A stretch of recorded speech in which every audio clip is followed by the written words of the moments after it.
Thank you for listening to another episode of the Upstate Golf Guys podcast, where 518 golfs the Cape. We hope you enjoy.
What is going on, everybody? It is April 3rd. We are getting a snowstorm tomorrow. The Mets are 0-4. Welcome to Upstate New York, baby. Welcome to Upstate New York. Welcome to the Upstate Golf Guys. Another podcast here. We're going to go into a little Cape talk today and then have a special guest come on that I've been chatting with for a while, Danny from Butterfly Divot Tool. He'll be on with us in a little bit. But for right now, I got RGB with us. What up, what up? What's going on, brother? And I got What's up, Mikey. boys? Am I right? Yo, yo, yo. What's up, people? Mikey's a little tired today because he just started work back into the pools. Mike, how you feeling today, brother? Fucking sucks. Yeah. I know. I told you last week. I said first 2 weeks is usually murder, but I'll get through it. You'll get back in shape. Mike, it's got to be so hard just sitting around all winter, just chilling. I mean, you're running around with the grandkids and shit, but like to wake up early and like have to go do something must suck, dude. Dude, I hibernate.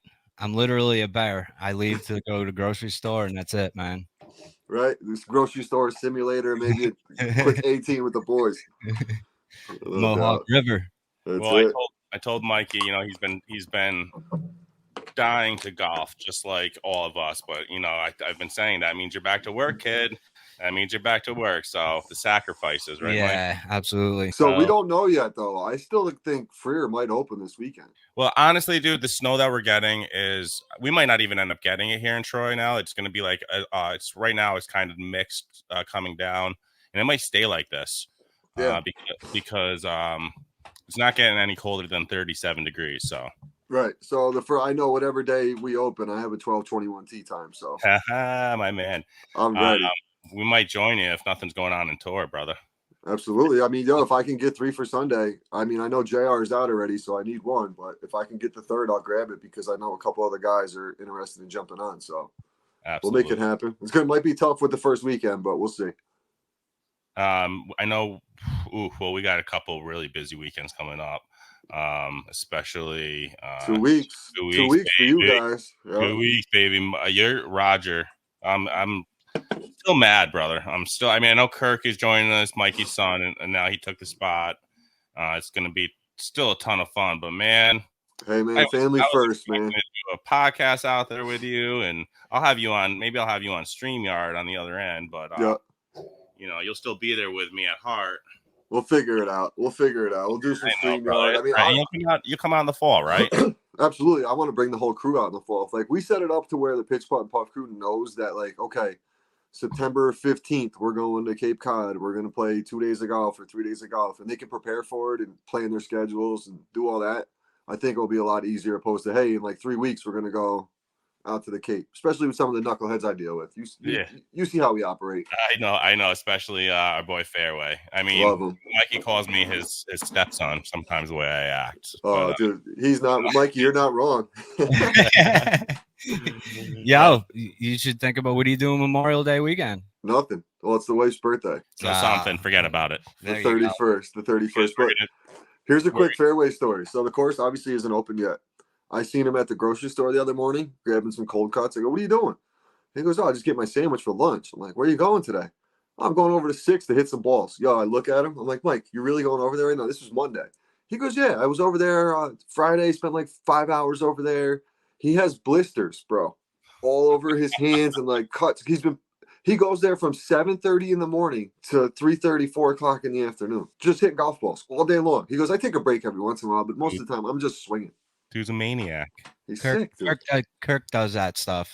He'll spend like 4, 5, 6 hours at the driving range right there on Route 4. Yep.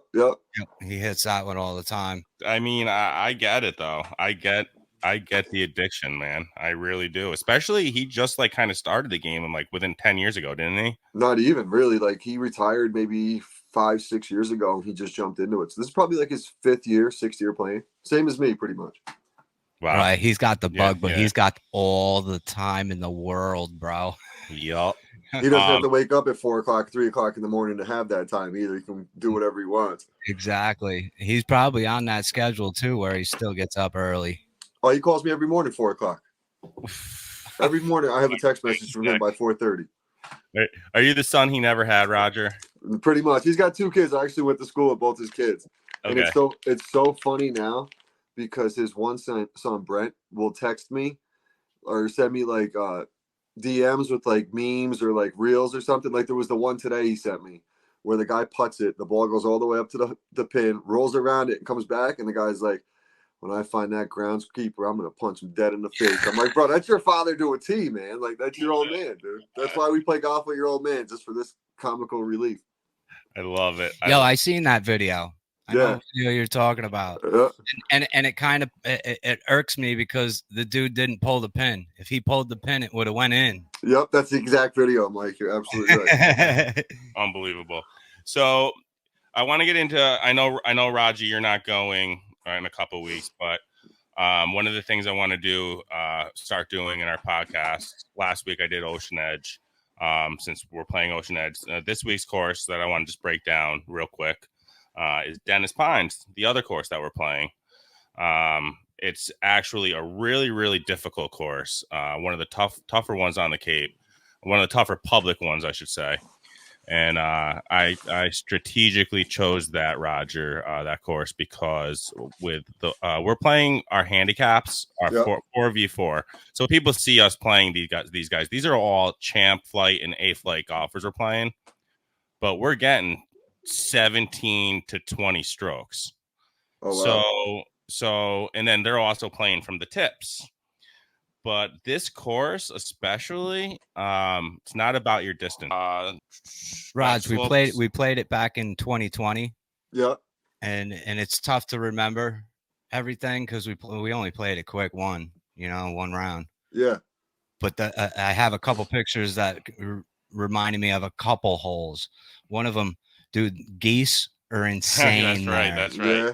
This is one of those courses you're going to get attacked by like a geese or no, dude. They own the course. They don't attack you. They just hang out. They don't move for your shot. Your ball will roll right in. Yeah. They just sit right in the fairway, dude. Fuck. So I just went and looked up a little bit because, like I said, like I don't really remember much. We played it once, but shout out to Cape Cod Golf Guys. They don't have a podcast or anything. They just rate courses that they play out on Cape Cod. But so let's see the design. This is words from quoting Cape Cod Golf Guys here, guys. So Yarmouth has Bayberry and Bass River. Dennis has Dennis Pines and Dennis Highlands. As its name suggests, the course is nestled deep in the pines, the surrounding trees, the ample amounts of sand, the rickety bridges, the marshlands, and the rolling fairways serve as a classic backdrop to a Cape Cod alternative to the beach day. Overall, that's what you see, that marsh, man. That marsh looks like a lot of marsh. I do remember that. See, I need a little help here to remember the course. I like I said, we played it once. It was pre-COVID. I mean, it looks pretty wide open for the most part. Some of the fairways look a little narrow, but yep. It's what else did they say about playability? High handicappers and most first-time players of the course will struggle with tight fairways and blind landing areas. That's what I was saying. It's like you don't have to hit it long, just it's really tight and blind. It's a lot of blind shots. Bird and Lake-ish. Absolutely. Yeah, you keep the driver in the bag. Mount Anthony. I might need a lot of these holes you might not even want to take the driver out. And Mount Anthony. We're gonna have Adam and Gio, and these guys are gonna want to fucking drive the ball and let them put it into the wood and into that marsh and into that bullshit. Well, don't go saying anything right now. Yeah, no, I won't let them listen to this. No. We'll edit that out. But I just wanted to give a quick rundown of Cape Cod course since we are 518 Golf's the Cape. So that was Dennis Pines, which we are playing on the Friday before Ocean Edge, our 3 rounds. First round. I'm looking at a few pictures of Dennis Pines. It does look beautiful. Let the shit talk begin. Yeah. I'm watching the flyover on their webpage right now, and I mean, I don't know when this was filmed, but it looks fucking beautiful. Nice wide open green, like the greens look really well kept.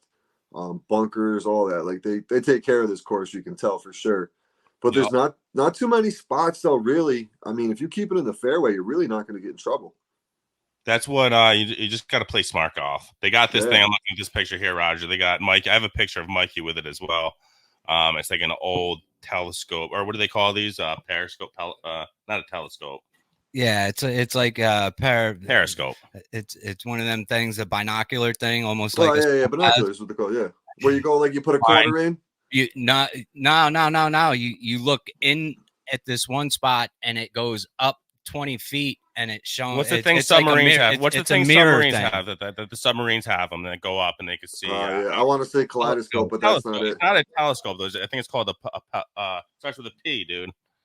Come on, help me out, Roger. I don't know. I'm thinking kaleidoscope, but I know that's not it. Movie down Periscope. Periscope. There was the movie. Yeah, you're right. But they use the 2 mirror thing. So it's a par 3 that's a blind shot, Roger. And the only way you can see if people are off the green is you look into this thing. It's pretty cool. It's an old fashioned course. Actually, we'll actually take a couple pictures and send them to you. Yeah. We'll brag. Fuckers. while you're sitting at your daughter's softball game, freezing my ass off.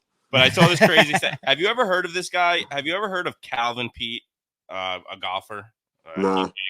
Nah. Listen to this stat real quick. In over 1,200 rounds, Calvin Pete only hit 1 ball out of bounds. Whoever the fuck Calvin Pete is. He's lying, bro. Dude, 1,200 rounds, only 1 ball out of bounds. He's lying. Look it up. Like a bullshit. No, it's bullshit. He's lying. That's bullshit. The dude played for us on tour, bro. He can't lie. Oh, you're saying on tour? Like this is on tour? That's what I'm saying. I would ask you if you fucking heard of some dude right. that's because that's something Fairway would tell me. I've been using the same ball since 1986. Calvin Pete. He was on tour. I don't know if he fucking won. I don't know. Maybe he couldn't putt or he couldn't chip because we never heard of him winning fucking championships. But the dude kept the ball in bounds. That's one thing about Calvin Pete. That's crazy. Cal. Hilarious. All right, so Roger, quick rundown of the Masters next week. Oh boy. Whoa. Before we do that, we got a nice little round table coming up. I can't wait for that. That's why I kind of brought this up, because I need to do some research when we have that discussion. So next week we're going to be doing a collab, Pitch Putt and Puff, Upstate Golf Guys, along with Marty from Trouble Off the Tee and Nick from Makefield Putters. We'll probably release that Tuesday or Wednesday. It's going to be a collab edition, so pretty dope. These guys are great, man. So I think you guys are. I mean, you spoke to Marty a little bit on the phone and via text and shit. Nick's a great dude, cool, laid back. So I think it's going to be a real good time just kicking it about the Masters.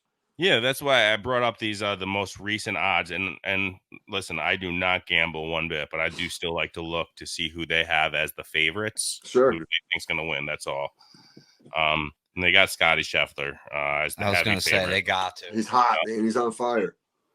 He's plus 500. They're trying to push him to be the next Tiger. I think the next. But you know what? I got a feeling with him though, the hype of the Masters is going to bite him in the ass. I don't think he's going to be in the top 10.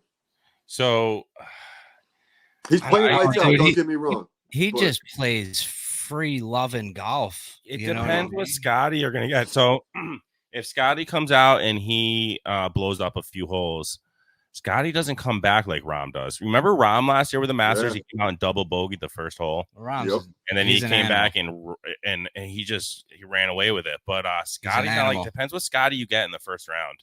It all depends. And the weather. Scotty doesn't play good in bad weather. He gets frustrated. And I don't know. I feel like especially the first couple of days, Augusta always gets hit with Team Rom. Yeah. I think the live guys are going to be heavy in the top 10, bro, for all those live haters. I want a live guy to have them put the green jacket on the live guy. Absolutely. I think it's going to happen, man. I think they have to. I think something's got to give here. Well, Rom is now a live guy, the one giving who will be putting the green jacket on. Yeah. The dinner is Rom's dinner. Spain. Now a live guy. Right. So it's, you know what, they're slowly accepting it. But I'm hearing rumors. Rory? I'm hearing rumors about the man that's second. I don't understand how he is second favorite, Rory, going to live.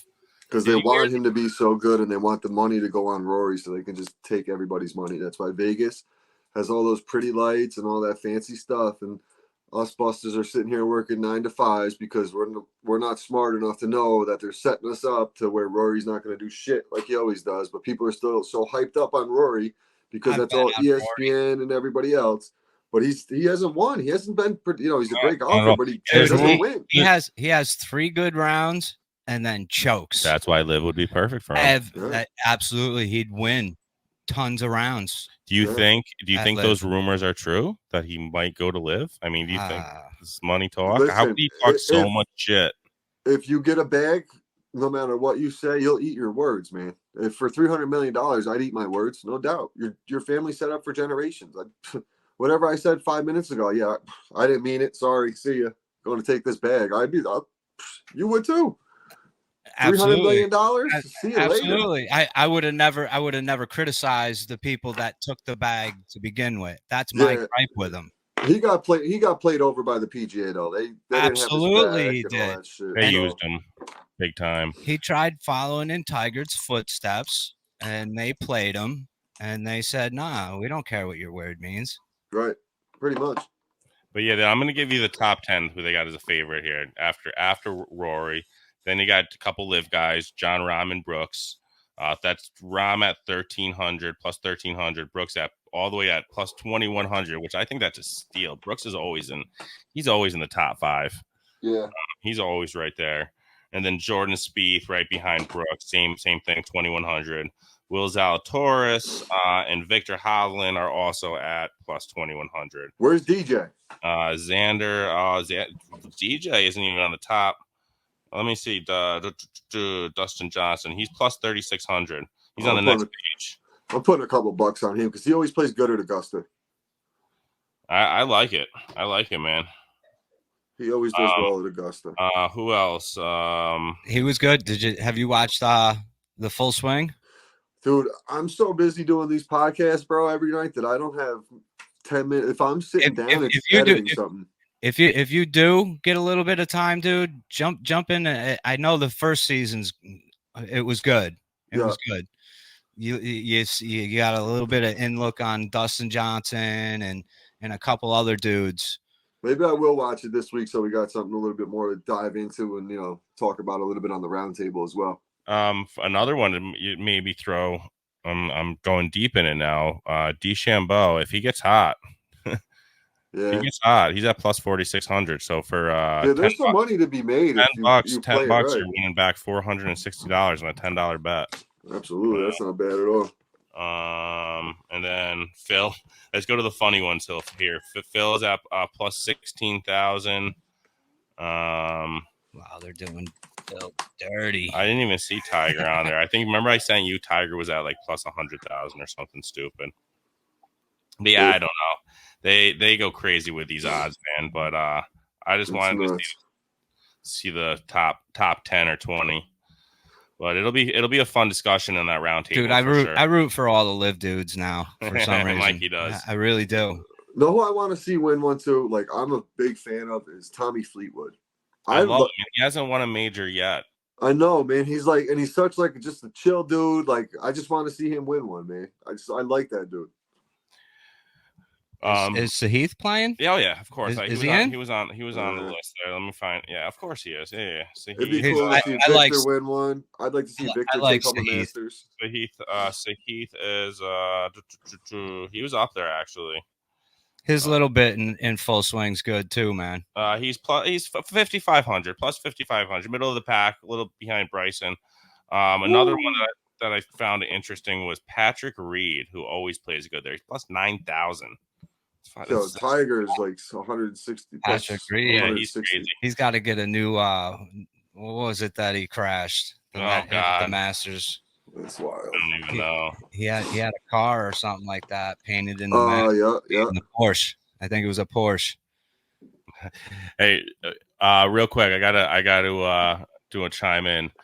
Mikey sent me this video, Roger. I never told you this story about the cigar story. Have you ever told Roger the cigar story? I was just looking. Dude. I'm scrolling through pictures on my phone, and I came across it.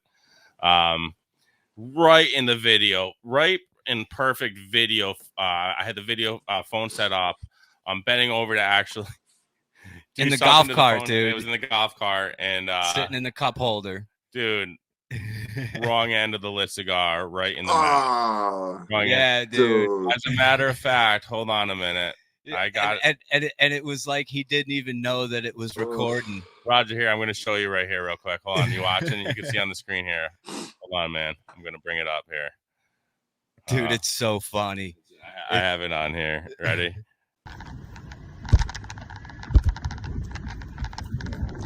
Did you just put that lit end in your mouth?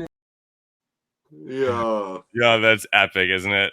Dude, I've done it. I've been out back in the day, and I had way too much to drink, and I had not a cigar, but nice little J or something, and I went to go and take it from somebody, just be so hammered that I had a huge burn right on my lip, dude. It looked like I had herpes for about 3 weeks. It hurt so bad. Anytime I went to eat something, it hurt so bad, dude. I've done it, man. He's so lucky it wasn't cherry, that it was just nothing but ash. Oh, it got me. It got me. But the best is Mikey, the comment. Did you just put the lit end in your mouth? All caught on camera, dude. But I'll close out this segment with that. We got Danny coming on after the break from Butterfly Divot Tool. So stick around and enjoy the break.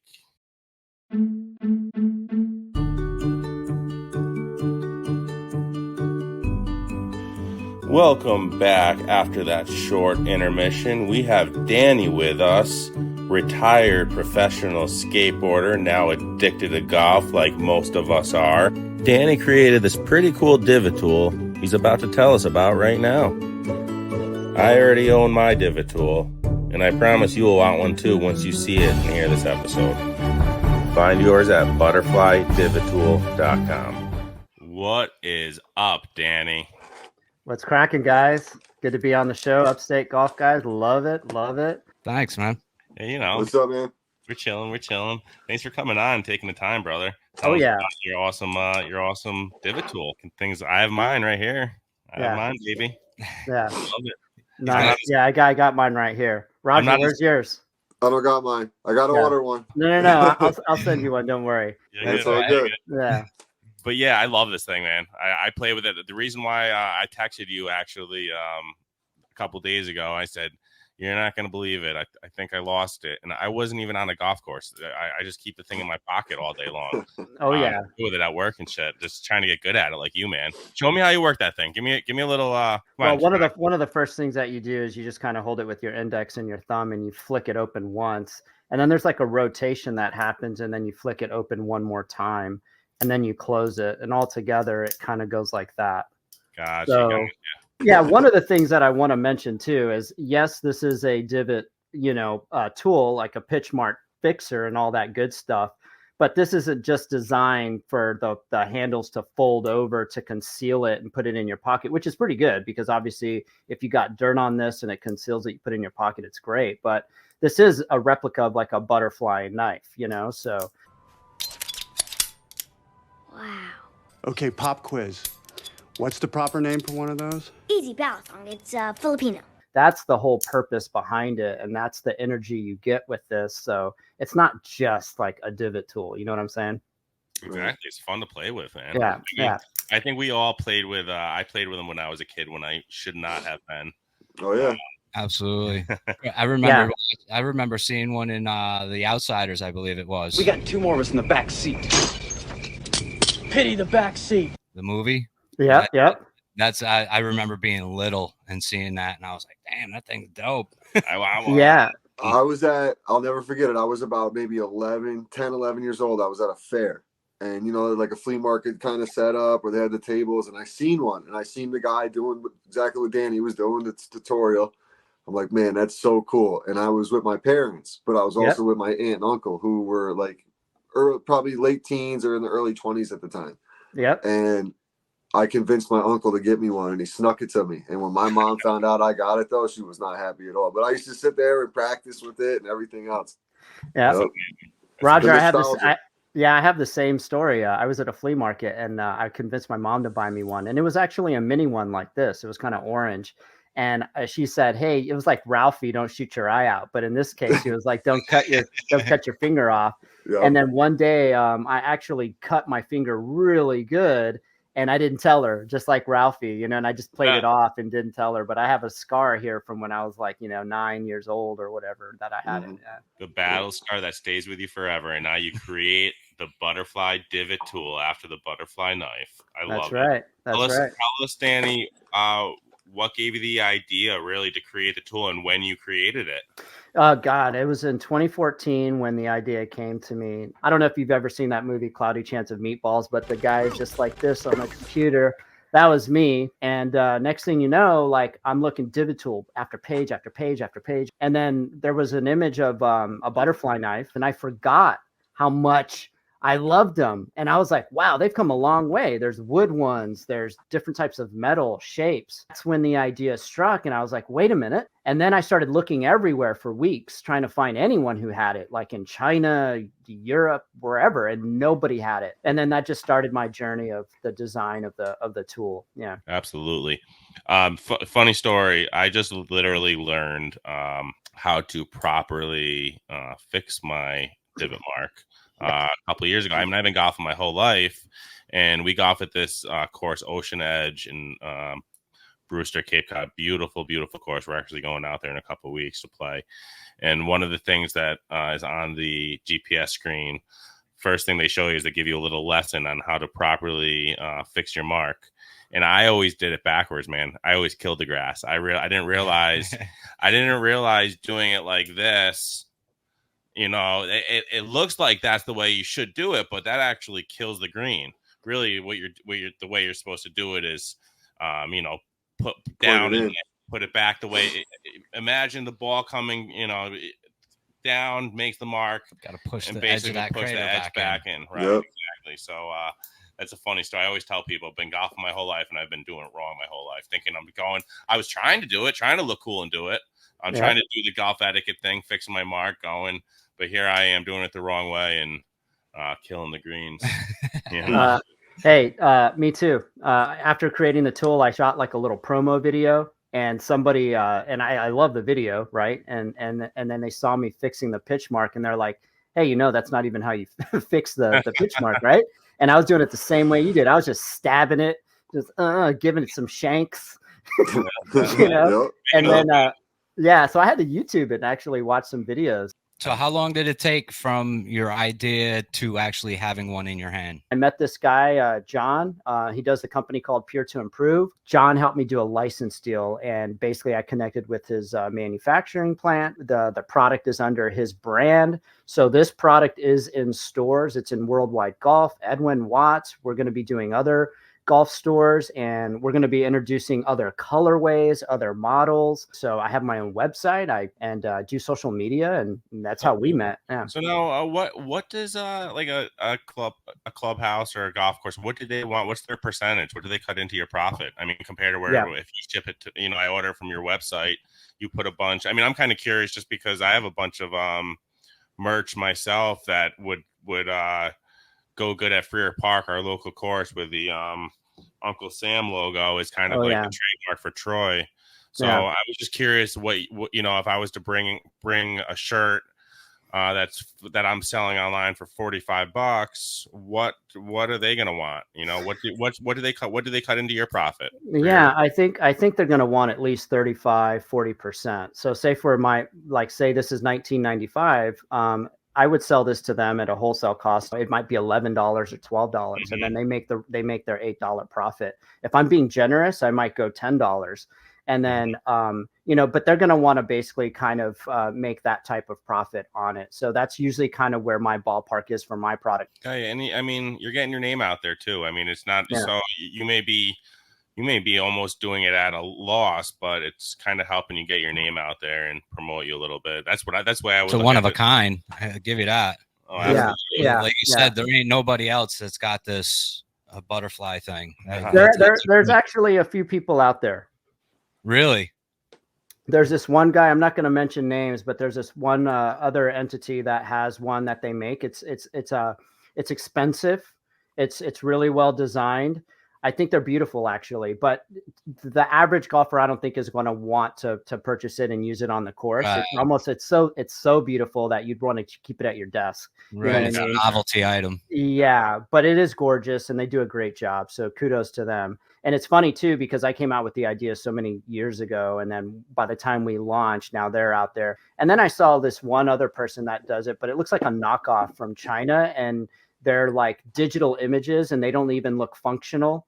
So, but I would say this, when you look at our tool, the costs, it comes in 3 colorways. The fact that it's got the 2 bottle openers on each side, and then it's got the ball marker that just kind of magnetically goes in there. It just has all the colorways and the features and things like that. So I think cost effective wise, it's the best one on the market, I think, for sure. Well, you know what I use it for? When we went out a couple weeks ago, a couple ground shots on my phone. So I would use it as like a little stand. Okay. That's something I put it on the green. Yeah. It's actually perfect just to lean up the phone the long way, and take some cool ground shots. I love taking videos and photos of different angles, and it's definitely a multi-purpose tool for sure. Yeah, for sure. Keeping your clubs dry, right? Keeping your you put it in and prop your club grip off of the ground so it's not wet. Yep, the wet mornings, because we'll be dealing with the wet up here for quite some time. It looks like it's been raining and snowing here we were supposed to open the course March 25th, and since then it's done nothing but rain and snow. So we might be getting a snowstorm tomorrow, actually. Wow. April 3rd. Welcome to upstate New York, though. That's crazy. Sucks, man. Yeah. Hey, the weather in San Antonio, Texas has been awesome. Sure, rub it in. Yeah. Danny, let me ask you, what got you into golf? It was a doctor. Doctor just advised, hey, after my ACL surgery, he's like, hey, you should walk the course, and then in between the walking, just hit the ball. And I thought, that kind of makes sense. And then think about it; it's a 5-hour walk. You know what I mean? You're losing calories, you're losing weight. It's gnarly, and the sun's beating down on you. And then in California, where I was living in San Diego, there's a lot of hills on the courses. So it's a complete workout. And what happened? Why did he tell you to walk? What? Well, I actually, sorry, it was in LA. But he was just to exercise my knees because I tore my ACL and my MCL. Right, that's right. That's what you told me. That's why I couldn't remember. You tore your ACL from a skateboard injury, right? Yeah, it was ACL and then my 2 meniscus, not my MCL. But just walking was good for that. Yeah, for sure. Definitely career ender. Well, listen, we don't know what it's like. I'm gonna confess, we don't know what it's like walking on a golf course. Always hard.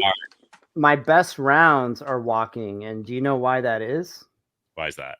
because after you hit a bad shot and you're fucking pissed off, you have that whole entire time to talk yourself out of being mad and reset. Whereas when you're in the cart, there's no reset time. You're immediately at your ball and you're just like still carrying that frustration over to the next shot. So it's kind of nice to walk it out. You know what I mean? Yeah, no, and actually 4 guys golfing on paper will golf around faster than 4 guys in golf carts, just because you're all going to walk to your ball, not 2 in a cart. One person goes to one ball, one person goes to the other, grab carting your clubs, across the path. Right. Grab your clubs type thing. Everybody just, I do get it, but I'm on my feet 60 hours a week. You know what I mean? Okay. With my store, my business, and this guy works hard too. Yeah, so I rebuild in-ground pools, so I'm sitting on my ass as much as possible. And then you're skating the pools. Hell yeah. I did back in the day, all the way up until about 91-ish, 92. But yeah, so I got to ask you, nothing golf related, back skateboard related. Oh yeah. What's up? Tony Hawk, man, back in the day. I mean, like, that's one of my idols, not idols, but your hero. My hero. Come on, the dude had a video game. No, we grew up playing. I just love the guy. Any encounters with Tony Hawk in the skateboard world? Yeah. I competed against him in some street tournaments. One was in Europe, and then later in Louisville, Kentucky. He was at that tournament. I can't recall if he competed in the street tournament, but I ended up winning that event. And that qualified me for the X Games of 1999. So I was in the X Games where he did the 900. So I was in that X Games. I was living in San Francisco at the time. And since it was held in San Francisco, the San Francisco Chronicle gave me the very front page, 2-page spread of all me on there, which was like really shocking for me. That's cool as hell. Yeah. Awesome. Is there some YouTube videos of you out there and from the X Games of that year? Yeah, we could find it. Not from that year, but there's a ton of YouTube videos of me online, and then on my skateboarding Instagram, it's Danny Gonzalez Skate, and I have like a ton of videos on there, all my old magazine clippings and things like that. As you can see over here, that was my old pro board. This was my old shoe model, and that's my bag. So have you ever made it onto like any of the Thrasher videos? Like remember when they used to do the VHS videos and stuff? Yeah. So I was discovered by a company called Deluxe, and they did Spitfire and Thunder and Stereo and all of those brands. And Thrasher magazine, which was done through High Speed Production, was a part of that entity. Well, not really. They were just NorCal, so to speak. But I went out there for a few weeks and took some photos. And then when I went home, my very first photograph in a magazine was the cover of Thrasher magazine, and which is rare. I think that's only happened one other time in the history of that magazine. So I was in Thrasher a lot. And I was in their videos a lot, and a lot of other videos too. But back to Tony, I was going to say one story I do have was I remember I was at the airport leaving Louisville after winning, and he was at the bar with his wife at the time, and I just hear, "Danny?" And I look over, and it was Tony Hawk, and he was asking me to come to the bar and hang out with him and his wife and chill. Nice. So I went over there and we chatted and hung out, and then I left, and I was just kind of like everyone. I think if you're an actor or an athlete, when you have that person you look up to call you over and you realize they know your name or whatever, it's kind of like a moment. So that was my moment with Tony. That's really cool, man. Absolutely. Yeah. Is he as down to earth as he portrays on camera?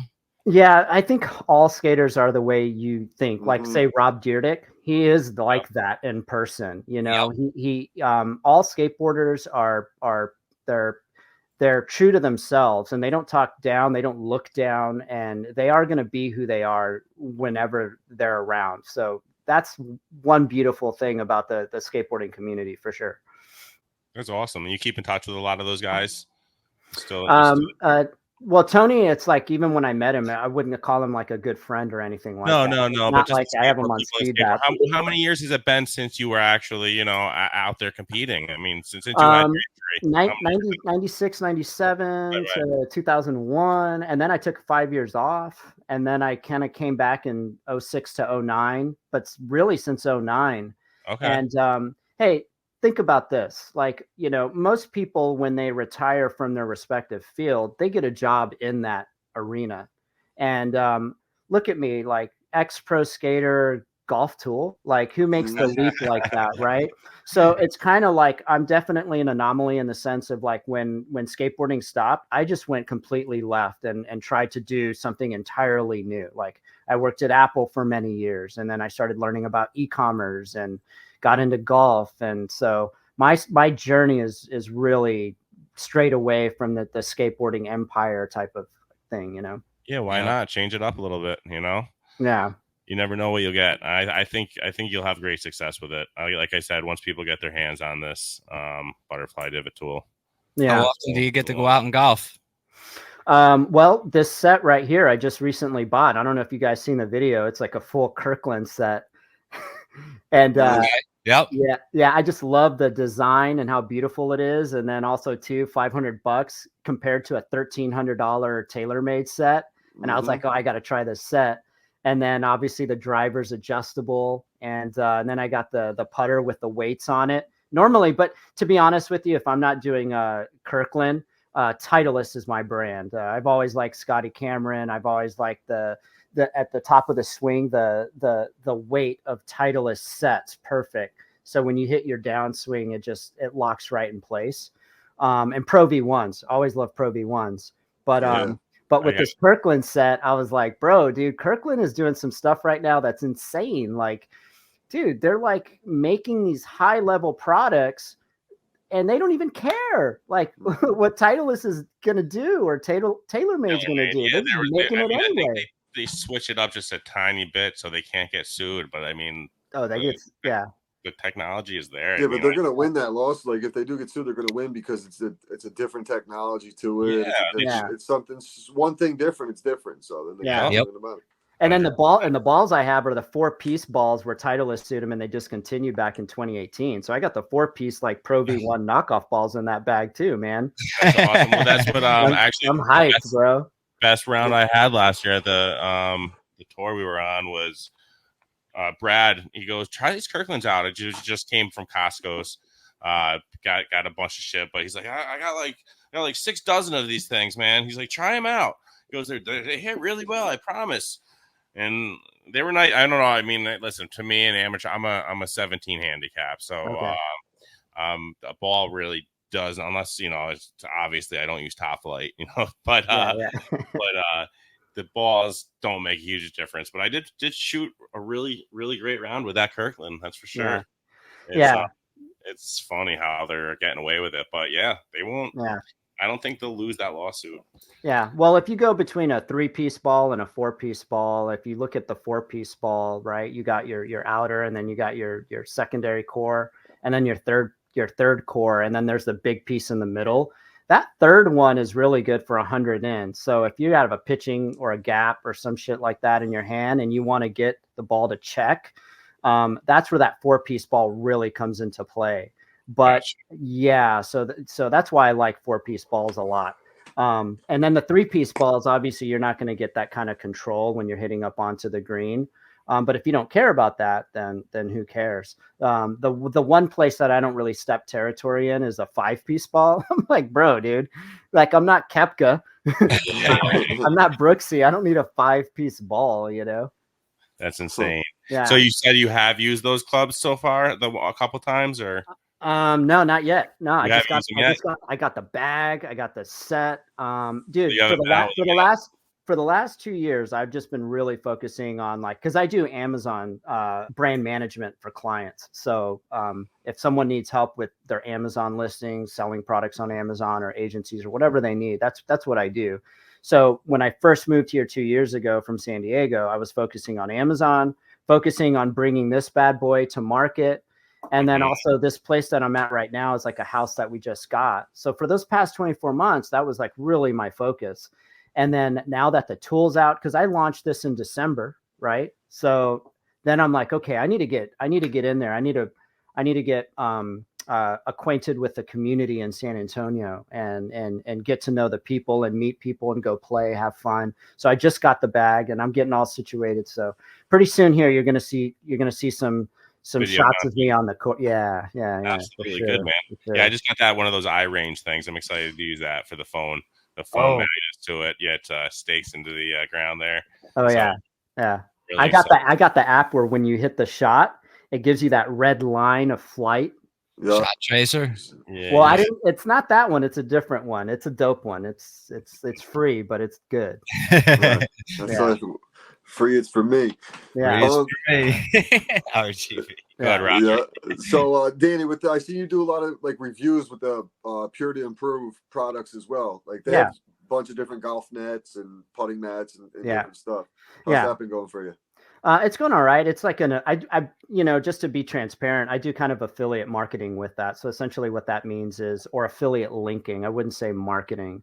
So basically if you go to butterflydivottool.com, you click on accessories, you can see any of those products. When you click on it to buy, it'll just take you directly to the Amazon page, and then you can just purchase the product there. And so what's nice about that is like, I'm able to give some love to Pure to Improve so they can make some money on their end as well.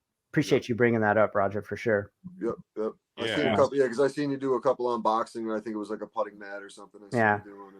I got the pitching net downstairs. I just haven't I haven't done that video yet. Yeah. So what would you say, not necessarily those clubs because you haven't hit them yet, but what's your favorite club that's in your bag to use, your most comfortable club? Man, anything from 8-iron down. I think I get in my slots really well. I got forward impact down on the ball, nice divots, can do all that. But once I get a 7 and to 4-iron, all of a sudden my draw slightly starts to leak a little bit, just a little bit. But then it's weird when I get to my 5-wood and 3-wood, I have a very neutral swing, and then the draw comes right back, and I stripe those like crazy. But then I put the driver in my hand, and I can fucking spray that thing.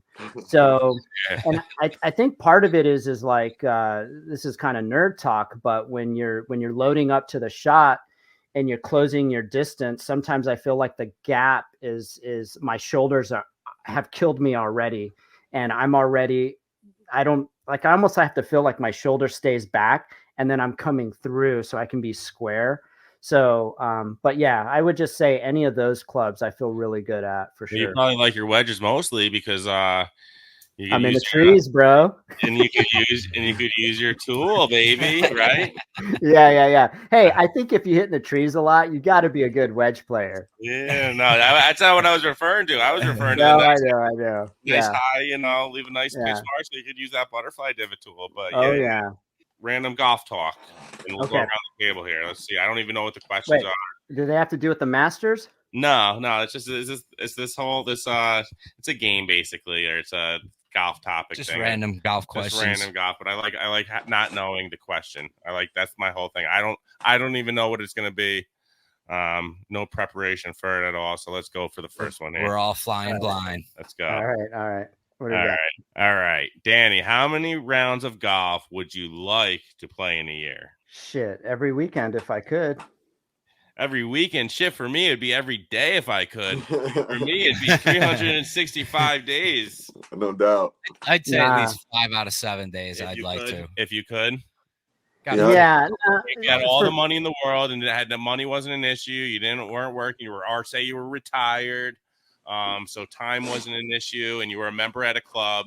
Yeah, I would probably go 5. I would need a couple of days off. Roger's a perfect person to ask because he goes 7 days. Roger, I think, goes 7 days a week. Roger, how about you? Right. Currently, I play 5, but I would do 6. Take one day off. If you didn't have to work. Yep. Okay. All right. Let me just say, I was being realistic. I think today I could swing that because I got a family, kids, stuff like that. You know what I mean? Yeah. But when I didn't have that and I first really started playing, I was golfing 6 days a week at that time. It's truthfully is when people say I'm addicted to golf, I would say that's one sport that you could truthfully get mentally addicted like a drug. I don't know what it is. Roger, what is it? Is it just No, you're competing with yourself too. So you could be out there all alone and you're You're locked into what you're doing. You're not worried about what anybody else is doing. You're out there in the sun having a good time, but you're competing with yourself to get better. I mean, that's how I am anyway. Absolutely. As an athlete, like it's to the Mhm. point where I was good at football, baseball, basketball. When I started playing golf, I was not good. So now I'm competing with myself to get good and get to the level like I want to be. I don't want to be shooting in the 80s. I want to be shooting in the 70s consistently. So right, and that's why I mean, listen, you could cheat all you want out there, cheaters, but you're only cheating yourself at the end that's of the it, day. man. That's I it. mean, come on now. Hey, yeah. did you guys ever see that trailer where the guy has this like little thing strapped to his ankle, so when he walks, he can just he can tap his ankle and a ball falls out from under. The little ball drop thing. Yeah. Yep. Hilarious. If you're doing that, you're going all out for it. Yeah. You know what Adam told me? You want to know what's something? And again, so we're on this golf week tour. It's actually, you should look in to see if there's one down in Texas. If you're looking to get into a little competitive golf, I think it's a nation. I am. So I'll send you the link, and I'll look into it after this to see if Texas has one. Your neck of the woods. It's a lot of fun. But he told me that you really shouldn't keep a second ball in your pocket. Nope. He said, don't keep that second ball in your pocket because you're setting yourself up for failure. You're opening up that bag of worms. I always thought just to have it so if you're far away from the cart, you're far away, and I'm gonna say, hey, listen, guys, I'm taking a drop. I can't find it. I always yell it out, but I have that ball in my pocket just for the pace of play and just for timing, so I don't have to go back to my bag. But he said, no, you really shouldn't do that. He said, that's competitive golf. That's when you're playing, by the rules. I didn't know. It's just, I mean, of course, it's like more of a, They also say you shouldn't smoke any weed on the course either. Fuck that. That ain't happening. Alcohol. Come on, man. Come on. All right, let's go on to the next question here. These are fun.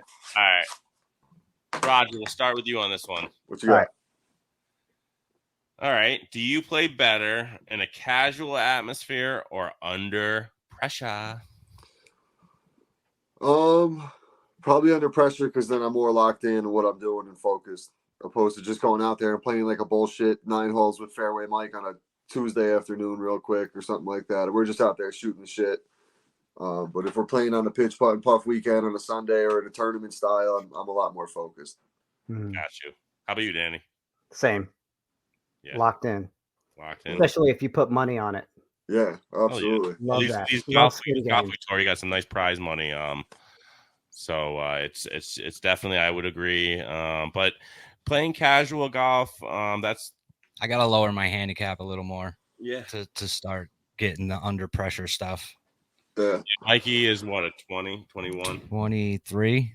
Yeah. 23.9, something like that. Mikey just started within 15, the last 10 years ago. Yep. So he's coming a long way. I'm a once a week though. I can only get out once a week with my job. Well, yeah. I mean, if you have a job, what can you do? I'll tell you this though. Whenever I was actually like full force going at it, it does take about 1,000 repetitions to ingrain a move in your swing. And you are doing you're hitting hundreds and hundreds of balls every single day for one move. So it could be a chip shot or a pitch shot or your 7-iron or whatever it may be. But it takes that amount of effort to have incremental changes. And then if you think incremental changes, you're spending all day doing it. You got to give up your job. Yeah, absolutely. I make the sacrifice of going in at 3 a.m. so I get out at 11. So I have the afternoon. Yeah. Exactly. Nickname, I'm an early bird for sure.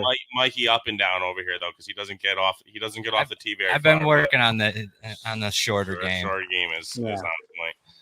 But I guess I play better under pressure as well. But okay, let's go to this one. This is a fun question. Unless it's putting. Mikey. Well, we're gonna shorten it because the question is, what are the top 5 courses? We'll say, what is one course that you would love to play before you die? Could be nationwide. Give me that course, and it can't be. Let's knock one out. It cannot be Augusta. Let's just because everybody says that. Let's. It's a typical answer. Steer away from Augusta. Mikey, what do you think? What's the course over in Ireland? St. Andrews. Yeah, St. St. Andrews on the cliffs. Yeah. Yeah, that's a beautiful one. That'd probably be my top. I would love to get out there to Dubai and play that course with that'd be nice. The big buildings, you know, the ones that the PGA players play on with the buildings in the background. I can't think of the name of the course, but I'll tell you what, that course looks like. I mean, there's not one blade of grass out of whack on that course, and Dubai does it right. There's got a lot of money over there. Yeah, lots of money. How about you, Roger? Give me one course. Freer Park. I'd say probably put me near the ocean. I'd say Pebble. Okay. Yeah, nice. Yeah, right. That's a nice one. I'm trying to think of the course. I'm actually looking it up. There was a course that was played back maybe, I don't know if it was 5 or 6 years ago, but the sticks, instead of flags, they have these red things on top of them. Find it. Tobacco Road is another one I want to get down and play. I mean, that's a public course, easy one to get onto, but I just see videos of, just on the Instagram where all the people playing Tobacco Road down there in North Carolina. Looks beautiful for sure. That's doable.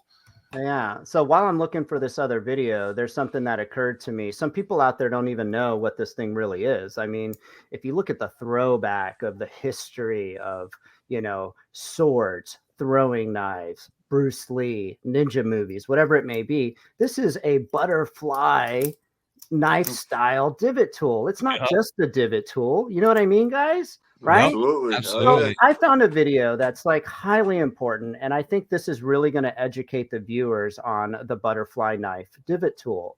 Here, let me present this video to you guys. Wait till you see it. It's just going to blow your socks off. Let me see it. School is in, listeners. School is in. Stay away from my dog. Very well, Stewie, I shall. But just one. Dude, I was expecting you to put a video up of for real. I thought it was going to be a real deal video.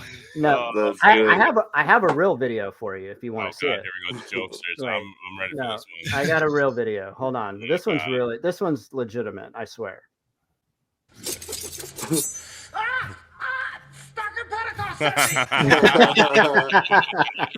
That's great.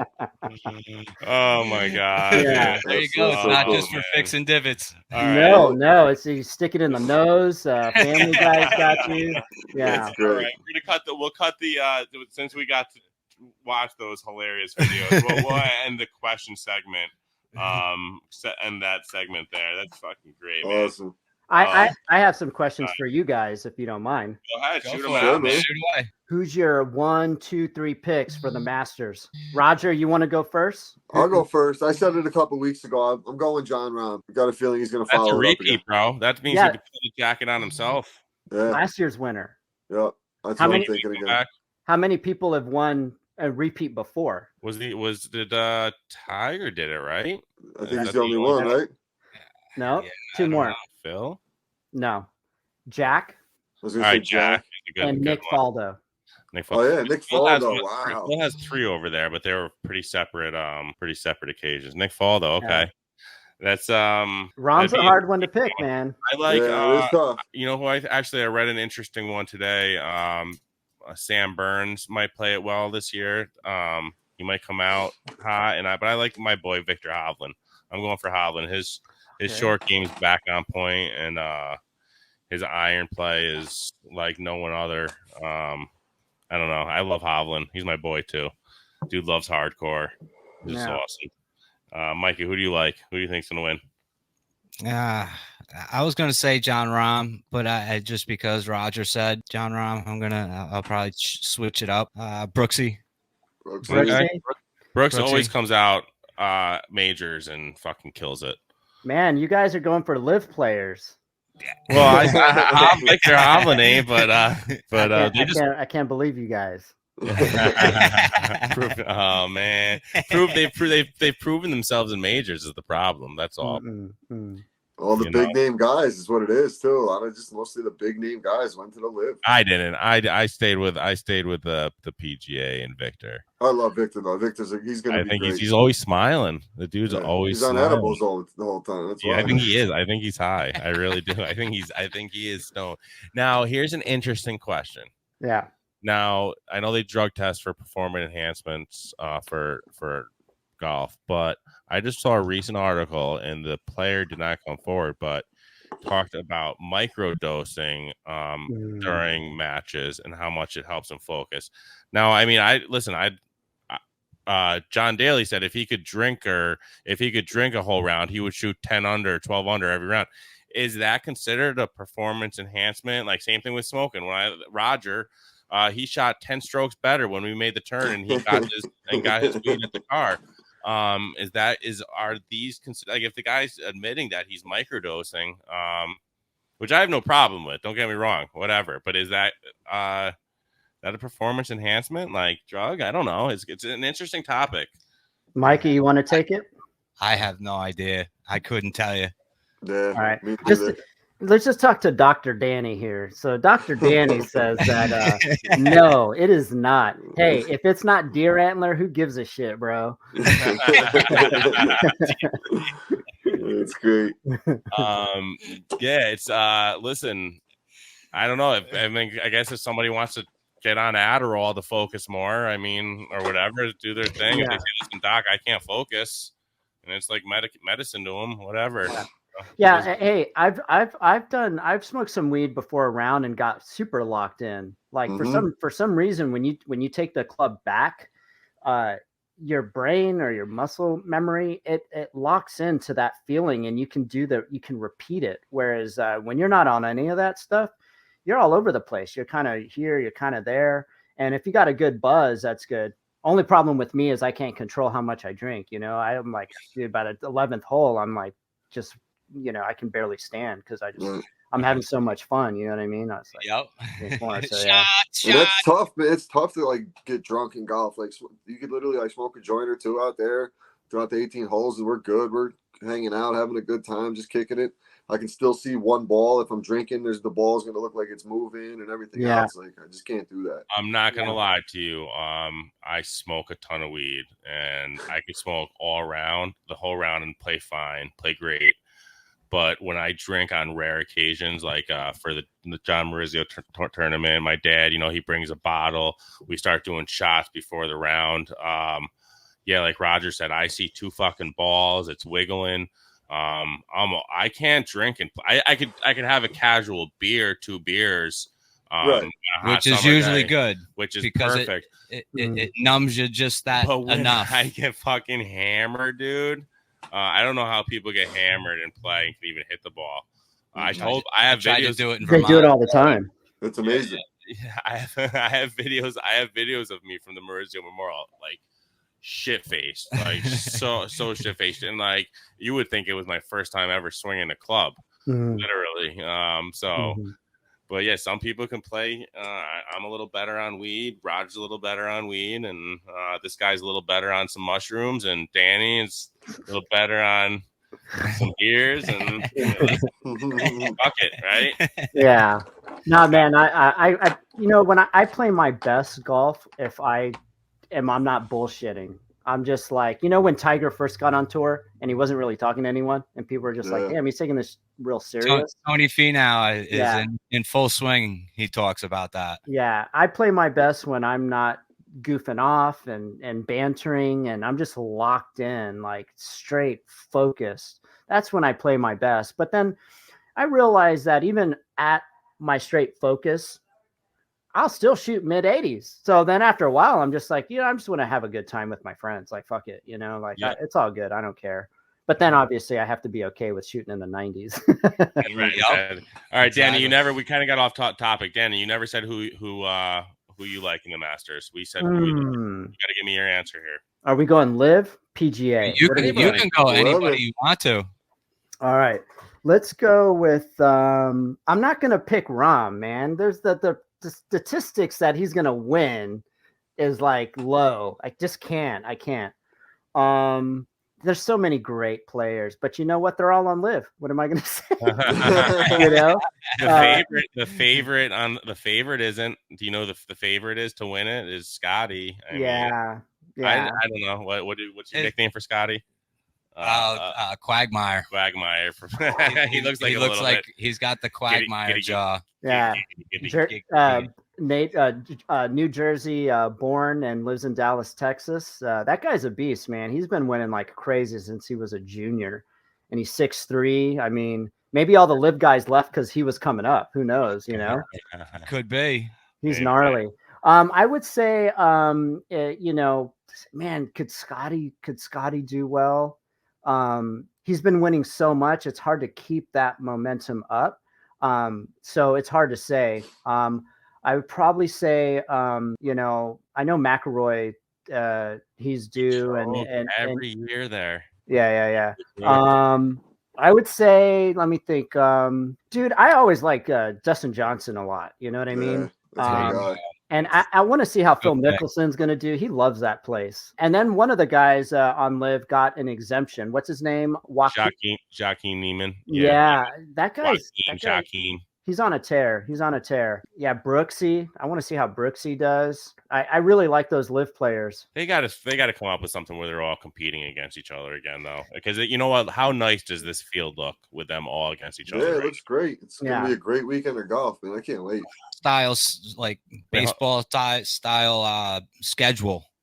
Oh, have teams. They go that way. Nobody gets a week off. You know what I mean? You get your time off and you work out all the logistics, but a baseball style something. Work it out somehow. What were you going to say, Danny? You look like you were excited to say something.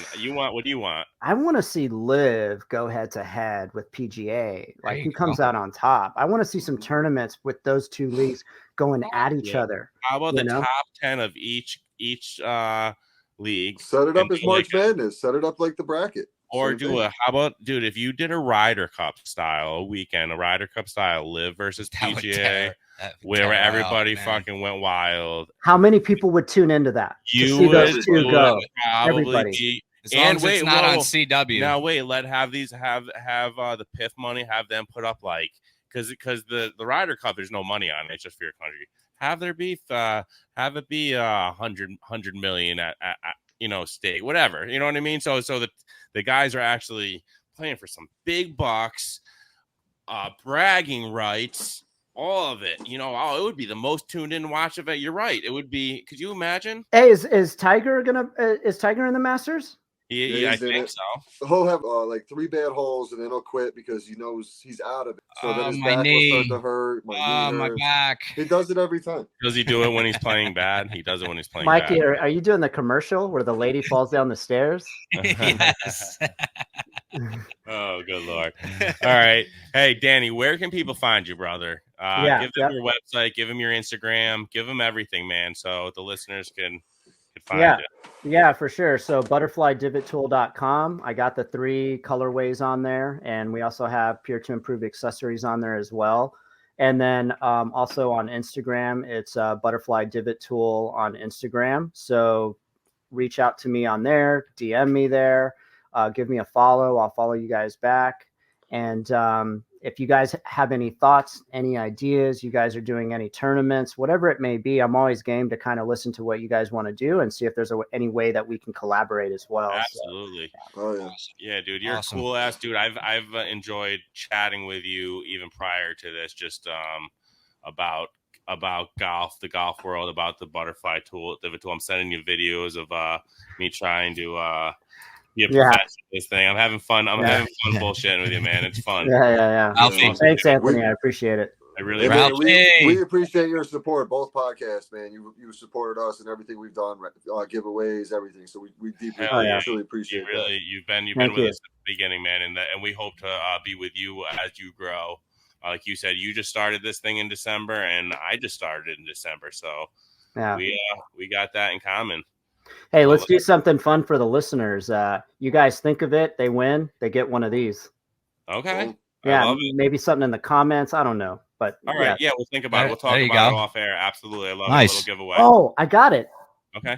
What? Let's have the people put who they think is going to be the winner of the Masters or top 3 or whatever, and then whoever's closest, that's the winner.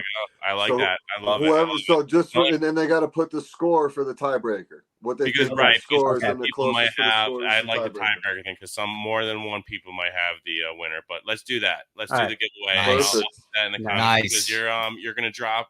I'm gonna do a little editing on this, and you're gonna be dropping Masters Week, brother. Nice. So everybody's gonna be. Everybody's gonna be into All right, golf. Danny. Everybody's gonna be itching everything golf that week, brother. Nice. Hey, well, thank you guys. I appreciate you guys. Thanks for having me on. I really appreciate you for coming on, Danny. All right, Danny. All right. And with that, thank you for tuning in to another episode of the Upstate Golf Guys podcast. 518 to the Cape. Golfer gang. Later.